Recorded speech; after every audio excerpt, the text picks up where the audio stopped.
pepita is a fruit of the plant name Carica papaya in the green world of genus Carica. Papaya is a green-like plant growing about 5 to 10 meters tall with spirally arranged leaves.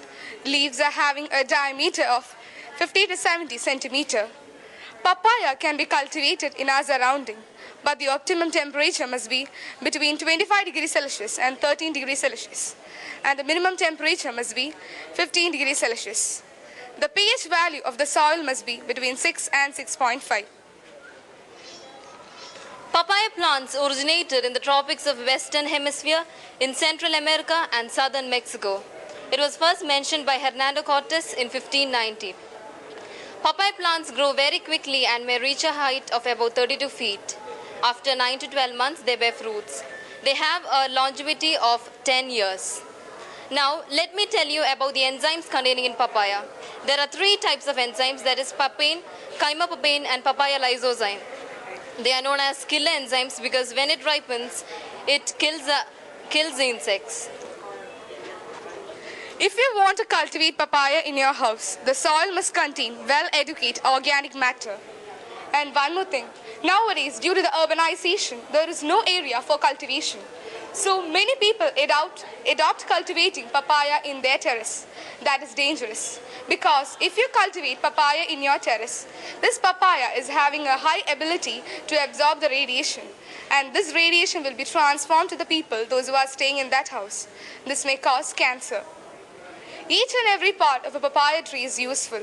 The root of the papaya is used as a medicine for the excess bleeding of kidney. It is also used as a medicine to kill or expel worms from our body. The flower of the papaya is used as a remedy for hoarseness, bronchitis, inflamed trachea.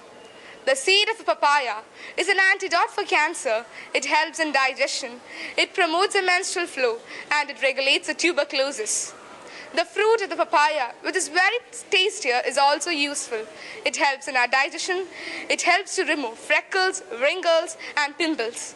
Moreover, it gives glowness to our skin.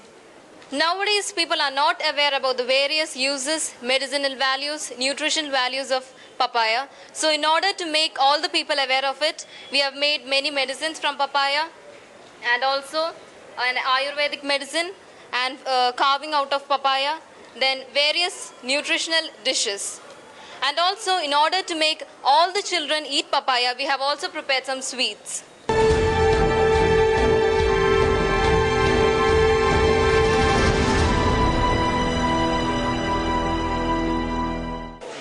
ഞങ്ങളിവിടെ അവതരിപ്പിക്കുന്ന system peak time power management സിസ്റ്റമാണ്. ഈ സിസ്റ്റത്തിൽ എന്താണ് ചെയ്യുന്നതെന്ന് വെച്ചിട്ടുണ്ടെങ്കിൽ peak time ഈ ടൈമിലാണ് നമ്മൾ ഏറ്റവും കൂടുതൽ വൈദ്യുതി ഉപയോഗിക്കുന്നത്. 5 PM മുതൽ 10 PM വരെയാണ് ഇതിൻ്റെ സമയം. ഈ സമയത്ത് ഈ സിസ്റ്റം നമ്മുടെ വീട്ടിൽ ഉപയോഗിക്കുകയാണെങ്കിൽ ഹൈപ്പോ, മീഡിയം, ലോ എന്നീ 3 ഡിവൈസസ് ആണ് നമ്മുടെ വീട്ടിലുള്ളത്. ഈ 3 ഡിവൈസസിൽ 17 യൂണിറ്റിൽ കൂടുതലാണ് വൈദ്യുതി എങ്കിൽ ഈ 3 ഡിവൈസസും കട്ടാവുന്നു. ഇപ്പം എൻ്റെ ഫ്രണ്ട് ഈ പ്രവർത്തനം ചെയ്ത് കാണിക്കുന്നതാണ്. 14 യൂണിറ്റിൽ കൂടുതലാണ് നമ്മൾ ഉപയോഗിക്കുന്നതെങ്കിൽ മീഡിയവും ഹൈയും മാത്രമേ ഓഫാകൂ. 7 യൂണിറ്റിൽ കൂടുതലാണ് ഉപയോഗിക്കുന്നതെങ്കിൽ ഹൈ പവർ മാത്രം ഓഫാകും. കറണ്ട് പോയതല്ലെന്ന് അറിയാനായിട്ട് ഒരു ബസർ ശബ്ദവും നമുക്ക് കേൾക്കാൻ സാധിക്കും. ഇപ്പോഴും ഇവിടുത്തെ പ്രവർത്തനം നടന്നിട്ടുണ്ട്. അപ്പോൾ ഈ കാണിക്കുന്ന ഈ മൂന്ന് ഡിവൈസസ് ഓഫായതിലൂടെ നമുക്ക് മനസ്സിലാക്കാൻ സാധിക്കുന്നത് ഈ സിസ്റ്റത്തിൽ ഇപ്പോൾ 17 യൂണിറ്റിൽ കൂടുതൽ കറണ്ട് കൗണ്ട് ചെയ്തു എന്നുള്ളതാണ് നമുക്കിവിടെ കാണാൻ സാധിക്കുന്നത്. നമ്മുടെ ഇങ്ങനെ കറണ്ട് കട്ടായി കഴിയുമ്പോൾ ഹൈ പവർ ഡിവൈസ് ഓഫ് ആക്കണം. അപ്പോൾ 1 മിനിറ്റ് കഴിയുമ്പോൾ തുടർന്ന് മീഡിയവും ലോ പവറും പ്രവർത്തിക്കും. ഇത് നമ്മുടെ കറണ്ട് കട്ടായി കഴിയുമ്പോൾ തന്നെ സേവ് എനർജി എന്ന് പറഞ്ഞൊരു ഒരു മെസ്സേജും കൂടെ നമുക്ക് എഴുതി പ്രദർശിപ്പിച്ച് കാണിക്കും.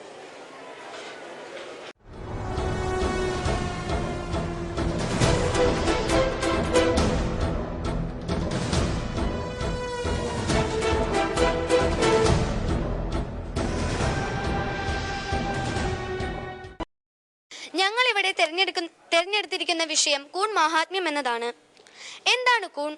വർഷക്കാലങ്ങളിൽ പറമ്പുകളിലോ മരങ്ങളുടെയോ മറ്റോ മുകളിലോ സാധാരണയായി കണ്ടുവരുന്ന വീർത്തതും മൃദുവായതുമായ ഒരിനം ഫംഗസാണ് കൂൺ. ഇവ പൊതുവെ ക്യാപ് ഫംഗസ് എന്നാണ് അറിയപ്പെടുന്നത്. സസ്യങ്ങളോട് സാമ്യമുണ്ടെങ്കിലും ഹരിതകമില്ലാത്തതിനാൽ ആരും തന്നെ ഇവയെ സസ്യങ്ങളായി കണക്കാക്കാറില്ല. ചപ്പുചവറുകൾ കൂടിക്കിടക്കുന്ന സ്ഥലങ്ങളിലും ചതുപ്പ് പ്രദേശങ്ങളിലും ധാരാളമായി കണ്ടുവരുന്ന ഇവയ്ക്ക് കുടയുടെ ആകൃതിയാണുള്ളത്. ഭൂമുഖത്ത് ഏകദേശം 4500-ൽ പരം കൂണിനങ്ങളുണ്ട്.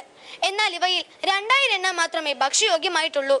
70 എണ്ണം ശാസ്ത്രീയമായി കൃഷി ചെയ്യുമെന്ന് കണ്ടെത്തിയിട്ടുണ്ടെങ്കിലും 20 തൊട്ട് 25 എണ്ണം മാത്രമാണ് ഇന്ന് ലോകത്ത് വാണിജ്യാടിസ്ഥാനത്തിൽ കൃഷി ചെയ്യുന്നത്. ഈ ചാർട്ടിൽ പ്രദർശിപ്പിച്ചിരിക്കുന്നത് കൂണിന്റെ പ്രധാന ഭാഗങ്ങളാണ്. നമുക്കറിയാം, കൂണിന്റെ പ്രധാന ഭാഗങ്ങളാണ് ക്യാപ്, ഗിൽസ്, സ്റ്റോക്ക്, റിംഗ് മുതലായവ. ഫംഗസിന്റെ സസ്യശരീരത്തെ സാധാരണയായി പറയുന്ന പേരാണ് മൈസീലിയം. ഇവയിൽ നിന്നാണ് പ്രത്യുൽപാദന അവയവമായ ഫ്രൂട്ടിംഗ് ബോഡി ഉണ്ടാകുന്നത്. പല നിറത്തിലുള്ള ഫ്രൂട്ടിംഗ് ബോഡി നാം കാണാറുണ്ടല്ലോ. ഇവയിൽ കടലാസുകൾ അടുക്കിയിരിക്കുന്നത് പോലുള്ള ഇതളുകളിൽ വളരെ സൂക്ഷ്മവും കനം കുറഞ്ഞതുമായ രേണുക്കളുണ്ട്. ഈ രേണുക്കളുടെ നിറത്തിന്റെ അടിസ്ഥാനത്തിലാണ് കൂണുകളെ നാം തരംതിരിക്കുന്നത്. ബ്രാക്കറ്റ് ഫംഗസ്, പോർ ഫംഗസ് എന്നറിയപ്പെടുന്നവയും ഈ വിഭാഗത്തിൽപ്പെടുന്നവയാണ്. വിവിധ ഇനം കൂണുകൾ. പ്രകൃതിയിൽ വിവിധ ഇനം കൂണുകളുണ്ട്. ജൈവാംശവും ഈർപ്പവും നിറഞ്ഞ മണ്ണ്, ഉണങ്ങിയതും ദ്രവിച്ചതുമായ തടികൾ, മരക്കമ്പുകൾ, വേരുകൾ, മരങ്ങളുടെ വേരുകൾ എന്നിവിടങ്ങളിലാണ് സാധാരണ കൂണുകൾ കാണപ്പെടുന്നത്. മരങ്ങളിലും ജൈവാംശമുള്ള മണ്ണിലും ഉണ്ടാകുന്ന കൂണുകളാണ് ഭക്ഷ്യയോഗ്യമായിട്ടുള്ളത്. കൂണുകളെ അവയുടെ ഉപയോഗത്തിന്റെ അടിസ്ഥാനത്തിൽ 3ആയി തരംതിരിക്കാം. ഭക്ഷ്യയോഗ്യമായ കൂണുകൾ, ഔഷധ ഗുണമുള്ള കൂണുകൾ, വിഷമുള്ള കൂണുകൾ. ഭക്ഷ്യയോഗ്യമായ കൂണുകൾ. പാൽക്കൂൺ. തൂവെള്ള നിറത്തിൽ കുടയുടെ ആകൃതിയിൽ കാണപ്പെടുന്ന ഒന്നാണല്ലോ പാൽക്കൂൺ.